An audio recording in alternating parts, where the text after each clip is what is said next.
Hi, don't forget to write comments. Enjoy your listening. I came home from work with an unpleasant feeling in my stomach. I didn't know why, but I felt that I would find out soon.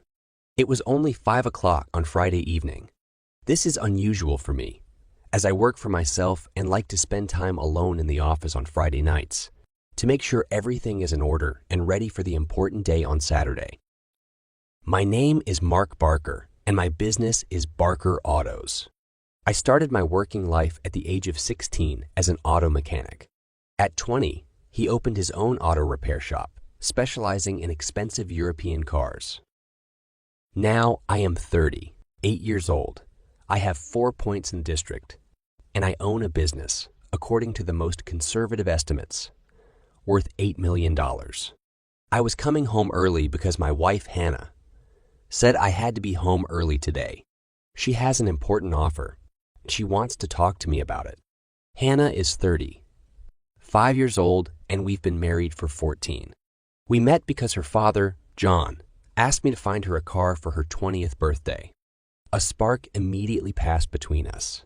The day she picked up the car, she asked me out on a date. A year later, we got married, and now we have 2 boys. James, 12 years old, and Martin, 10. Hannah's father, John, is an accountant, but a very nice person. He is a partner in an accounting office and helps me a lot in business, giving me a lot of time. Hannah's mom, Stephanie, calls me a fat monkey and makes it clear that she thinks her daughter could claim more than me. Hannah has an older brother, Alexander. Everyone calls him Alex, and a younger sister, Susan. Alex never got married, and it's clear that he's not going to do it. Susan is married to a lawyer named Barclay. He imagines himself to be a kind of shark, but in fact, he earns a living as a trial lawyer. Hannah's mother considers him the best son-in-law in the world. Something happened to Susan in her early teens. I never found out what exactly, but she had to have surgery, as a result of which she was unable to have children. As a result, our 2 boys turned out to be the only grandchildren. Stephanie seems annoyed by this, but Susan has fallen into depression because her mother only talks about children. Hannah is worried about her sister. At one of the family meetings, I suggested they adopt a child, but Stephanie exploded, saying she wanted her grandchildren to be biologically hers. John's next suggestion was surrogacy. Susan asked how it could be done, and I explained about IVF as best I could. Stephanie wrinkled her nose again, saying it was too complicated, and asked who would be the egg donor. Later that evening, Hannah and I discussed Susan's problem. I offered her to donate her eggs for IVF. Hannah asked how it would happen, and I replied that I would study the question. It turned out that it was not so difficult to take eggs, and I brought this information home. This way, Stephanie will be able to get her biological children, and everything in the world will be fine. This conversation took place about 3 months ago, and since then, this topic has come up as if by chance about every 2 or 3 weeks. The reason why I had an unpleasant feeling in my stomach is that for the last week or 10 days, Hannah has been a little out of her mind. I couldn't figure out what was going on, but she was texting someone. Usually, she is completely open with her phone, but in this case, she was secretive. Besides, we haven't had privacy for over a week. The house is not visible from the road, so when I turned to it, I saw only a few parked cars and realized that my bad premonitions were justified when I saw John and Stephanie's car, Susan and Barclay's car, and several other people I knew as more distant relatives. I felt like a whole bunch of trouble was coming at me, and they were going to pretend that everything was fine. I parked at the house and went inside, prepared for the upcoming storm. I deliberately entered through the garage door, knowing that I would not be heard. I stood in the utility room and listened, but only muffled voices reached me. I always carry a dictaphone in my pocket. John taught me this when I went to a meeting to make my notes at the end of it. Out of habit, I turned on the recorder and put it back in my pocket, being sure that it would capture most of the conversation that I understood was going to take place. Taking a deep breath, I pushed open the door and entered the kitchen. 8 people were sitting in the corner next to the kitchen. Hannah, John, and Stephanie are sitting on a 3-seater sofa. Susan and Barclay are on a double. Alex is on a single, and Joan and Karen, 2 aunts, are on chairs brought from the dining room. Only the chair that had been moved from my home office remained empty. It was placed so that Alex and 2 aunts surrounded it, and it was directly opposite Hannah, John, and Stephanie. Clearly a prepared ambush. When I closed the door behind me, Hannah said, "Come in, Mark, and sit down. We're just discussing a couple of things and would like to hear your opinion." I thought, we would like to hear your opinion, so now they will offer me something, and I, as expected, will have no choice. I went to the corner, but turned around one of the stools from the bar and sat down on it. I wanted the atmosphere in the room to change, and sitting on a high stool, I not only separate myself from everyone else, but also become taller. That is, they will have to look up at me. I didn't say anything, but I looked Hannah straight in the eye, and my face showed a lot of irritation.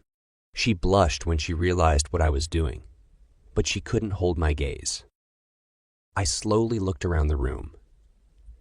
John and Alex weren't looking at me. Stephanie had an expression of triumph on her face, as if she was about to reach her cherished goal. Barclay looked into my eyes and grinned, as if he was going to get the better of me, and a smile appeared on Susan's face, which had not been there for a long time. Hannah sat in silence, waiting for me to speak, but I didn't do it.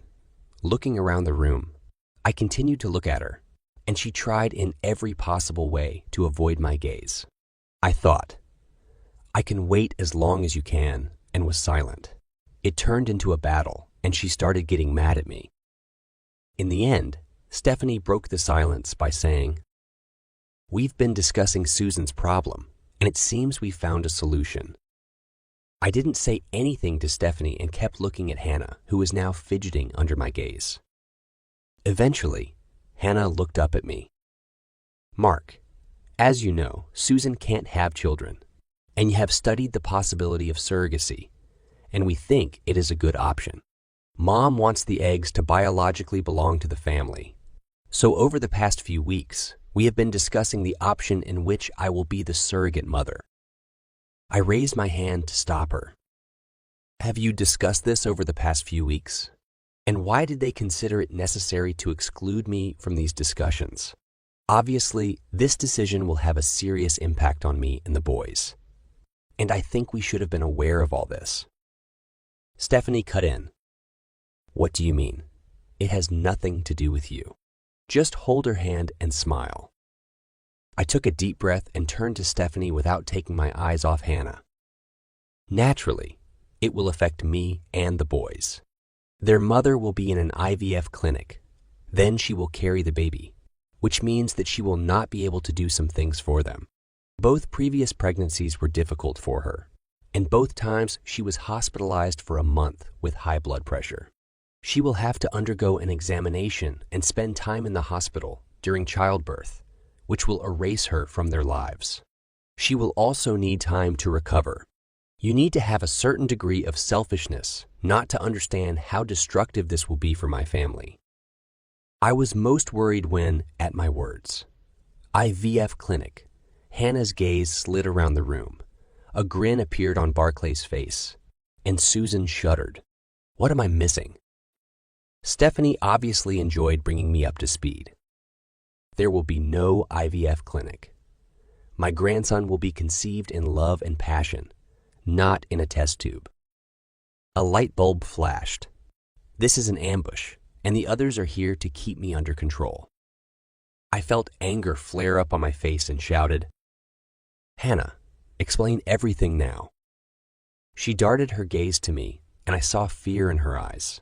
The conversation didn't go the way she had planned, and now the truth has been revealed, and she has lost control of the conversation.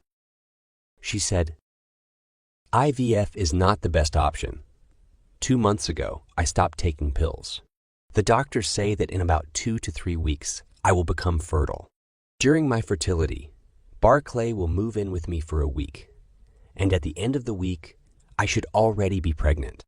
And after that, Susan and Barclay will be able to adopt a child who will be biologically native to both of them. By this time, I was standing right in front of Hannah and felt Alex's hand on my shoulder. I tried to pull away, but he held my shoulder very tightly. I heard his words. "Hold on, Mark. Please don't do anything stupid." I stood up straight and, addressing no one, said, "Don't do anything stupid." Now I turned to everyone and said, "Get out of my house." Stephanie tried to insist on her own. "No, we have to make an agreement and decide if you will stay in the house when it happens."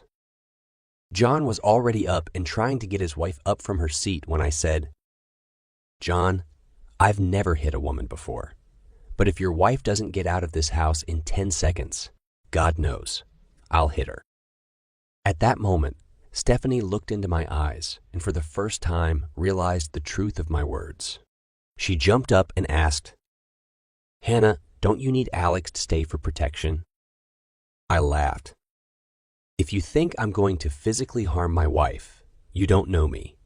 If you think that this nonsense will end well for our marriage, then you really don't know me at all." Hannah gasped and then said, "Mom, please go away. Everyone else leave. Mark and I have a lot to discuss." When everyone left the house, I went to my office, locking the door. First of all, I unloaded the conversation that had just taken place. Then I rebooted the recorder. While doing this, Hannah screamed, "Mark, I've never seen you behave so rudely with anyone. You should come out here and discuss everything like an adult." Good God! She's throwing all this nonsense at me, and she's mad at me for being mad, I thought to myself. I laughed, but said nothing.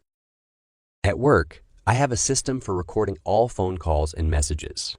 They are fixed as part of our CRM system and have saved us more than once when we billed for extra work. Hannah's phone was an office phone, so all her messages were recorded, although they were stored in the trash folder.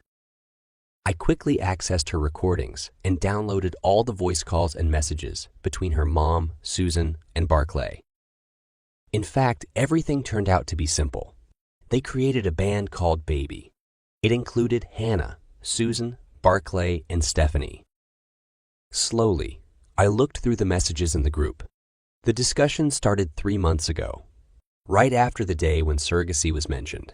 It all started with the fact that Hannah offered to donate eggs for a surrogate mother, and then it turned into the fact that she herself would become a surrogate mother. Stephanie played a key role in how conception would take place, and Barclay readily made suggestions. Stephanie only talked about the fact that the child should be conceived in passion. She had some kind of irrational opinion that a child conceived in a test tube would not have sufficient emotional maturity. It took me about an hour to gather my thoughts, and I also took this opportunity to contact my lawyer and ask him for a referral to a divorce lawyer. After leaving the office, I found Hannah sitting in a corner and sipping a glass of wine. The first outburst of anger had passed, but her face was still filled with rage. I looked at her. "Did you really think I would swallow this sudden nonsense?" Her anger flared up again as she replied, "What do you mean, nonsense? We agreed on how to help my sister get out of depression, and you're acting like a spoiled child, literally throwing my family out of my house." I just laughed. "You want to commit adultery under the guise of allegedly providing your sister with a child, and you are angry at me for refusing you. Hannah, go and think about what you're offering. And remember that this is also my house, and anyone who disrespects me in it will experience all my anger." The word divorce knocked the wind out of her sails, but she recovered and said, "If you divorce me, I will leave you without pants, paying alimony for children and spouse. And I will also get half of the business, which I will sell to anyone who buys it." I started laughing again. She really is noticeably stupid, and answered, "I hope you haven't heard enough of Barclay's advice. Not only are these tips bad, but also his advice will lead to the fact that I will take away his license as the beneficiary of your actions.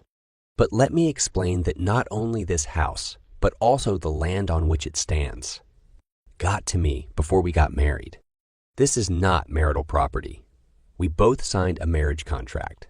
You have no claims to my business, and I have no claims to the business that you and your father jointly run.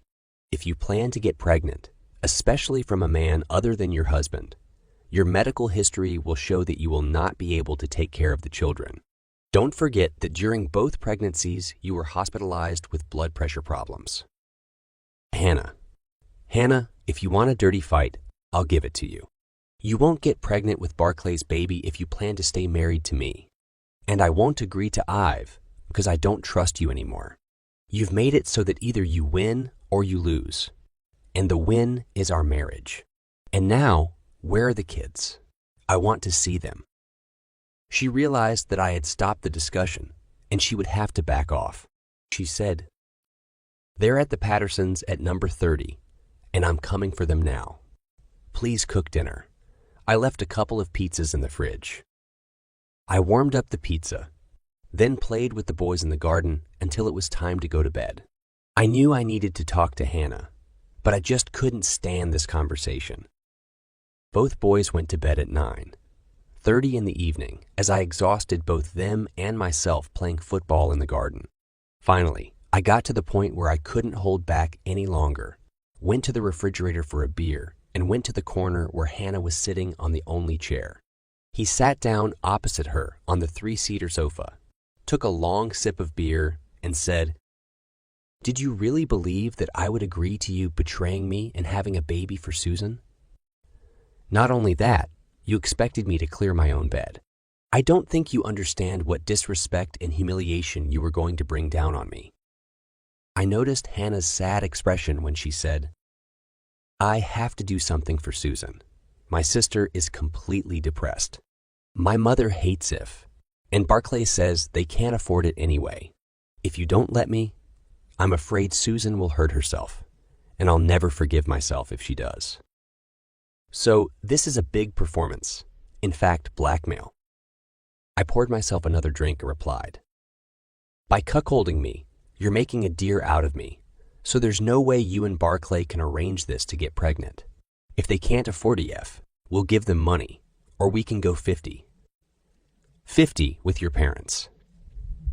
If your mom doesn't like it, then that's her problem. To be clear, I have already asked the company's lawyer for a referral to a divorce lawyer. I'm serious. You do this and we'll break up. And don't blame the expenses on me. I won't stay married to a traitor, and if you do that, you will become one." She ran out of the room crying, and I heard the bedroom door slam shut. I don't know if she locked it, but I decided that I wouldn't sleep next to her that night. The idea that she might try to convince me with intimacy was disgusting, and I wanted her to know how she would feel without me. I went into the office, locked the door again, and looked through her message log again. It turned out that they were exchanging text messages in a group. Susan is clearly upset, says that this is her only hope, and she does not know what she will do if she does not have a child in her arms.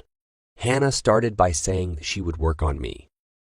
I checked my email, and Tony, the company's lawyer, answered my letter. The letter said that a lawyer would write to me with his demands. He wrote, and we discussed everything. Then I closed the computer, pulled the sofa bed apart, and went to bed.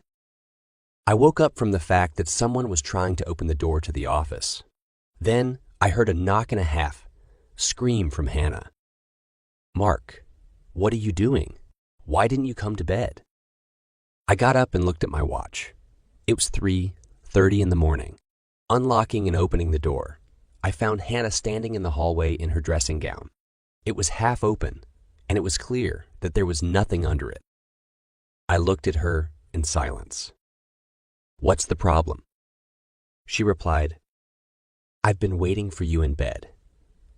I thought we could at least hug and use the opportunity to talk calmly and figure out how I can assure you that your jealousy is groundless."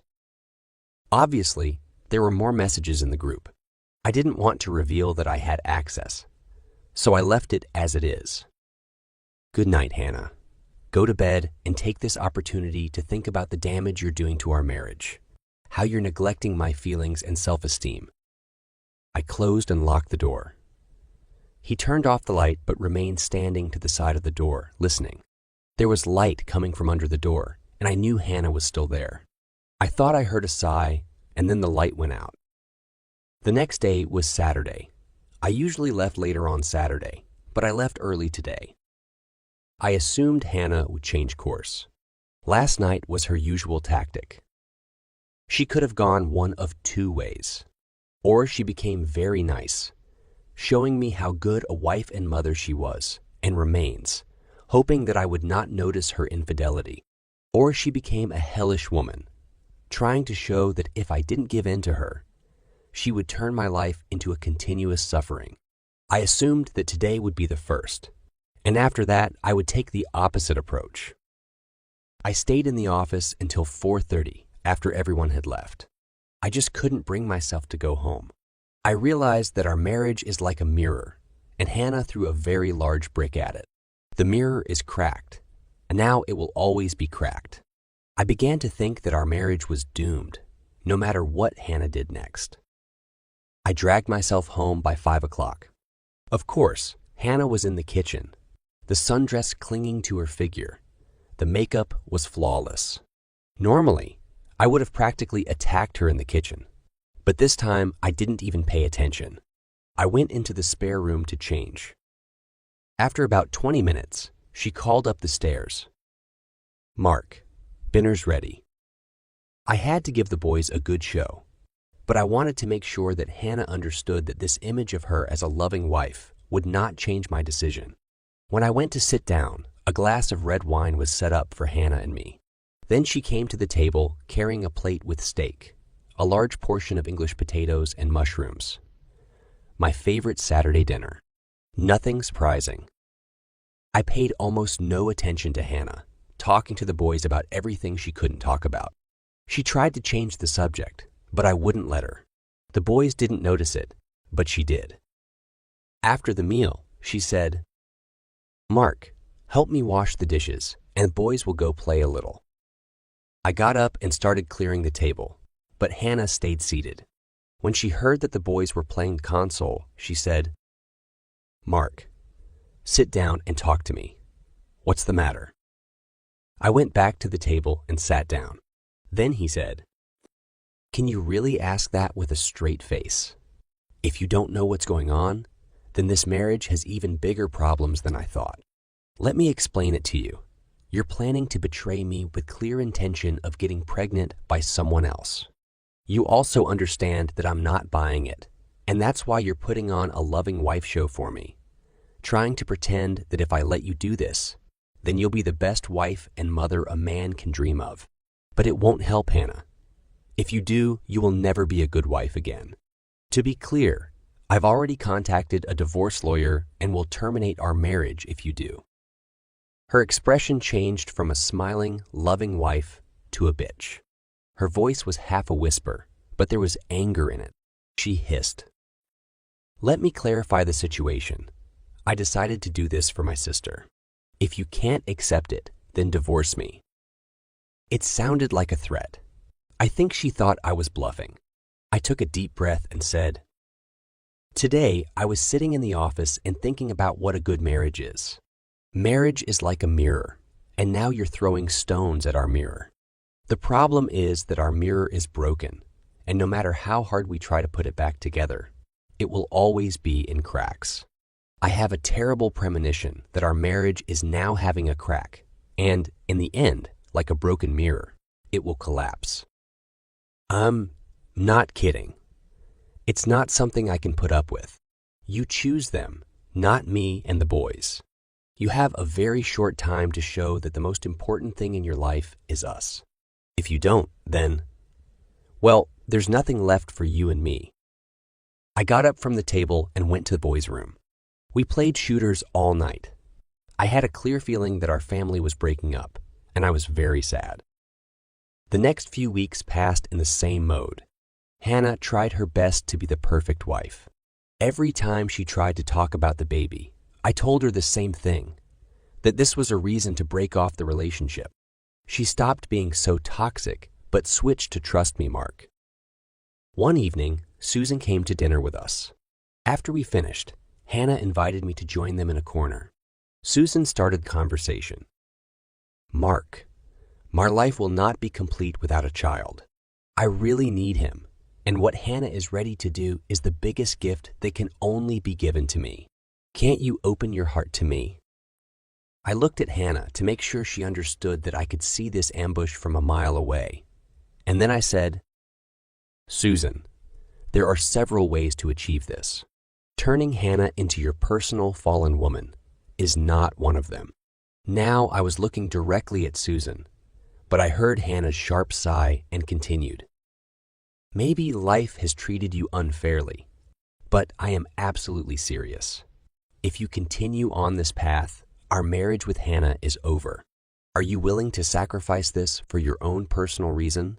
There are other issues that no one has even mentioned. What happens if Barclay can't finish the job the first time? Will it become monthly until she gets pregnant? It took us 9 months trying to get pregnant with James and 5 months with Martin. Out of the corner of my eye, I noticed that Hannah was looking away. Obviously, she hoped I hadn't thought of that. Then I asked, and will one child be enough? Or you decide that an only child is... Susan's face turned red, and Hannah started picking at her nails. I looked around and said to Hannah, so, you've been thinking about this and you're not going to make it a one-time event. God, you are so devious. I have no doubt that you are imitating your mother. I got up, and Susan and Hannah got up with me. Susan was crying, but Hannah's mask fell off again, and she was angry, saying, Mark, I never thought you'd be so uncooperative. We have given you every opportunity to resolve this issue intelligently, but you refuse. I'm going to Susan and Barclay's on Friday night, and I'll be there for a week. Deal with it. I just said, well, don't bother coming back here. You'll be served at their house on Friday, and your things will be in the garage. When I left the kitchen to go to my room, I sent Liam a text message. She goes ahead. They start this Friday. Liam called me and after a quick hello asked, do you know what their plan is? Judging by what I've just been told, she's going to their house on Friday after work and plans to stay there for the weekend and the whole of next week. All right, he said. We have to serve her on Friday when she leaves work. It will give her time to change her mind, and it will look good for the judge. Until Thursday evening, the house was like an icebox. When the boys went to bed, she tried to snuggle up to me, but I didn't hug her, even when she tried to lift my hand and put it on herself. In the end, she said, Mark, it's just 1 week of our lives. How can it change anything? I pulled away from her and stood up. Then he said, Hannah, this is going to change everything. You're leaving me for another man. When you come back, you won't be a faithful wife. I'll never be able to touch you without thinking about it. If you really think that this is just a week of our life, then you really ignored me at every stage of planning. If you go to their house tomorrow, we're finished. Hannah looked sad, but did her best to keep eye contact with me, and I tried to keep eye contact with her. She said, Mark, I'm not leaving you for anyone. All I'm going to do is carry baby for my sister. I took a deep breath. You really don't understand, do you? You're leaving me. You put their desires and interests above mine and the boys. You leave us for a week, and you don't care what we do, what I tell the boys, or even worse, what happens when their friends find out what you did. And if you don't get pregnant, this month you'll do it every month until you get pregnant. I hope you understand what I'm talking about, and if you decide to continue, you will at least realize that what happens next inevitably depends on your actions. Hannah was sitting with her mouth open when I left the room. Going up the stairs, I heard her running after me. I went into my room and locked the door.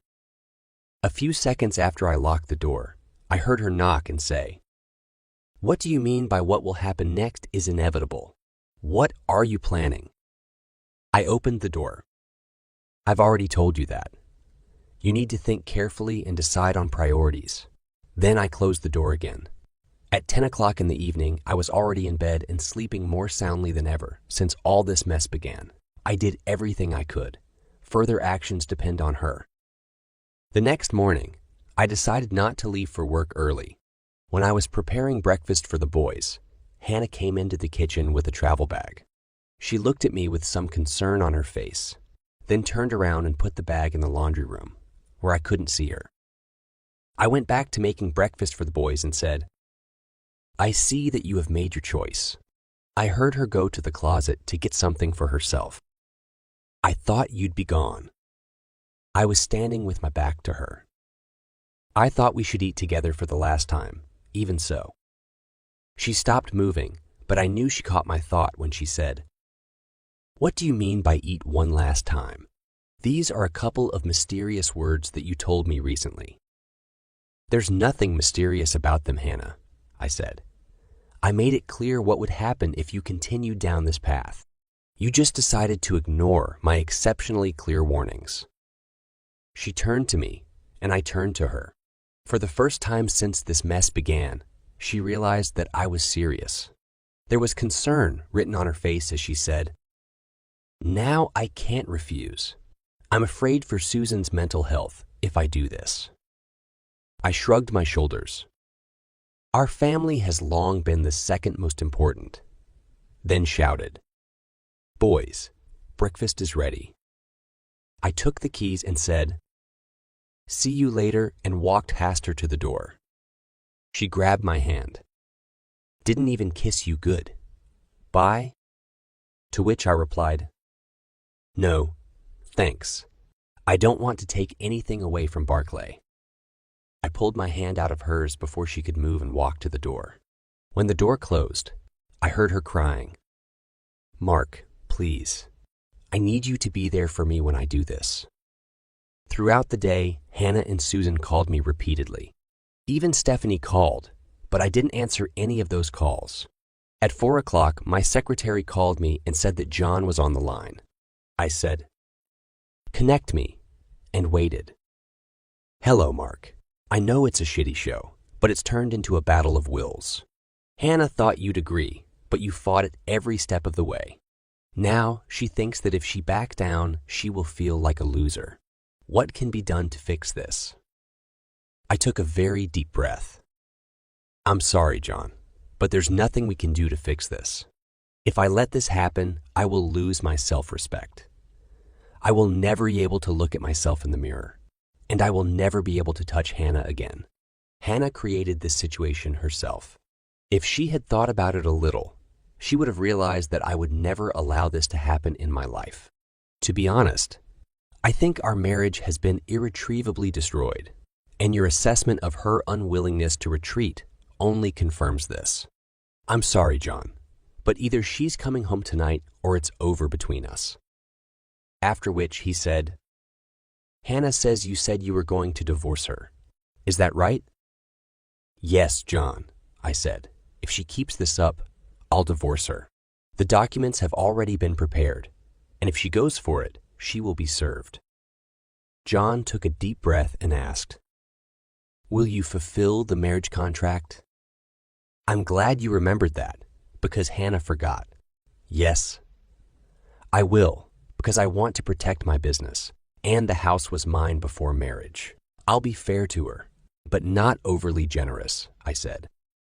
There was silence for a few seconds until John said, "I'd probably do the same if I were you. I warned Stephanie not to go down this path, but she said that in your relationship with Hannah, you jumped over your head, and you will let her do it, just not to lose your social status. I know you much better, and I should have insisted." We ended the conversation by thanking each other. I suspect that the next conversation with John or the rest of the family will not be so friendly. I decided to come home early. The boys are staying with Mrs. Neal, our neighbor, and I need to get into a new rhythm of life. because their lives should be turned upside down when the phone rang. It was John again. He just said, "Mark, today she was filed for divorce." "Yes, John, I told you what I was going to do. Now she knows how serious I am. Now it's time for her to make a decision. Me and the boys are Susan and Barclay." There was silence for a few seconds. Then John said, "She's in shock. Stephanie is ready to tear you to pieces, and Susan has fallen into such a deep depression that we can't even reach her. You really turned this family inside out." I replied, "I'm sorry, John, but now you know how I've been feeling for the last 3 weeks. It's not my fault, but I have no choice. Tell Hannah that her actions will give me the answer. If he comes home, we can talk. And if not, then I will understand that I am only in second place." With that, I hung up the phone. I didn't need John's answer. I went home, picked up the boys, and ordered pizza for dinner. If Hannah comes home, it will be a war zone. We had already eaten, and I turned on the dishwasher when I heard the sound of a car approaching. I looked out and saw John, Stephanie, and Hannah getting out of the car. I told the boys to go to their rooms and play on computers, and I went to the room. Now I hated this room because so many bad things had happened in it lately. Stephanie was the first to burst through the door, followed closely by John. There was fury on her face, but John grabbed her. "Stephanie, we're here to help, not make things worse. You should let Mark and Hannah talk." Stephanie spun on her heels. "How could it be even worse? This simple man prevents our daughter from giving us grandchildren. I won't put up with it." I saw the look on John's face and suspected that Stephanie, even in her anger, had caught the same look and had the sense to keep quiet. Hannah was walking behind, as if to the gallows. She was holding a brown envelope in her hand. She was crying. It was obvious. She sat down on the sofa, looking at me sitting in the only chair. John sat Stephanie down at the kitchen table and then put the coffee on. Hannah looked at me with her red eyes. "Is this your last word on this issue?" I answered briefly, "Yes." Hannah suggested, "Is there really no opportunity for negotiations?" And again, I answered with one word, "No." "I talked to my sister and mom. And what about Ivy?" Hannah asked. I was so disgusted by the way I was treated that I even felt sick at her question, so I wasn't going to feel much compassion for any of them. "Hannah, I already said this 3 weeks ago, but you just wanted to do it your way. I don't think I can trust you that you won't slip away and betray me behind my back. So it's too little and too late. You can donate eggs and hire a surrogate mother. I'll even pay for it. But you have treated me so disrespectfully that I will not agree to you carrying a child." I saw Stephanie start to boil again, but John put his hand on her shoulder. "Stephanie, you don't have to get involved in this. It's our own fault. Hannah and Mark have to figure it out for themselves." Hannah was crying quietly. I didn't want to be the bad guy in this situation, but it was clear that everyone was going to make me look like that. Hannah looked up. "I don't want to get a divorce. I need you. How do we fix it?" I took a deep breath. To be honest, so much water has already flowed under this bridge that I don't know if we can. But let's try. The first thing to do is to put an end to this whole sentence. If you want to continue acting as Susan's surrogate mother, I will continue the divorce. Next, we need to rebuild our marriage. I gave you the opportunity to be yourself, but you seem to take it as something that I would agree with whatever you did. A wife who respects her husband as an equal would never offer what you are offering. So we need to think about how to fix a broken mirror. The use of the phrase broken mirror made her jump. You've said that before. He said that a broken mirror can be repaired, but there will always be a crack visible in it. Is our marriage going to be like this? I looked into her eye and said, "I'm afraid so." By this point, Stephanie was beside herself with indignation. She stated, "What about poor Susan? You're robbing her of her only hope for a child." Without taking my eyes off Hannah, I said, "Hannah, you can collect your eggs. At the clinic, they will be fertilized with Barclay's material in a test tube and implanted into a surrogate mother. They have such a service. But Hannah, as soon as your eggs are taken, I expect that your tubes will be tied." A few years ago, we decided that we wouldn't have any more children. But Hannah said she didn't want to be sterilized. She took pills to eliminate the possibility of accidents. When I mentioned the tubal ligation, she turned pale. "Please don't make me do this." I just shook my head. "You really don't understand what's going on. You are ready to play games with your body. The only way I can guarantee that you won't do it again is to take your body out of the equation.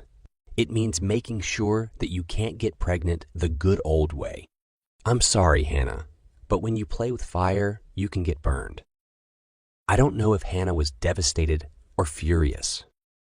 She was crying when Stephanie spoke again. "You're really heartless." I turned around and said, "I've learned from the best Stephanie. Hannah has agreed to be sterilized if I stop the divorce. We agreed that I would suspend the divorce and terminate it the day she went to the hospital for sterilization. A month later, we were sitting in an IVF clinic. The clinic helped Sarah and Barclay find a surrogate mother, and John and I paid her $10,000 each. The procedure for taking eggs was simple, but left Hannah with a slight pain. A week later, Hannah went to the hospital to be sterilized, and I went to the judge to withdraw the application for divorce, which he granted without question. Life seemed to go on normally, but our once very active life came to naught, and we regularly sat in different chairs at the TV in the evenings, and we had nothing to say to each other. The surrogate mother was planted with 2 vial eggs about a month after the collection. Unfortunately, in the 3rd month, she lost the fetus. No other eggs were viable, and Hannah could no longer provide them. Hannah stopped hosting family events at our house, and I happily avoided events elsewhere. It doesn't take a genius to figure out that we are actually 2 people raising children who have a piece of paper saying that we are married, but there is no real relationship. Everything I predicted has come true. Hannah proposed a hopeless situation, and such an outcome was inevitable. The loser, Hannah, could not tolerate the winner, me. This went on for 10 years. We did everything for the children. Sports, events, whatever you call it. I was there, and Hannah was always with me. All the parents were jealous of us, but at home we had a different life. Of course, we shared a bed, but there was no intimacy.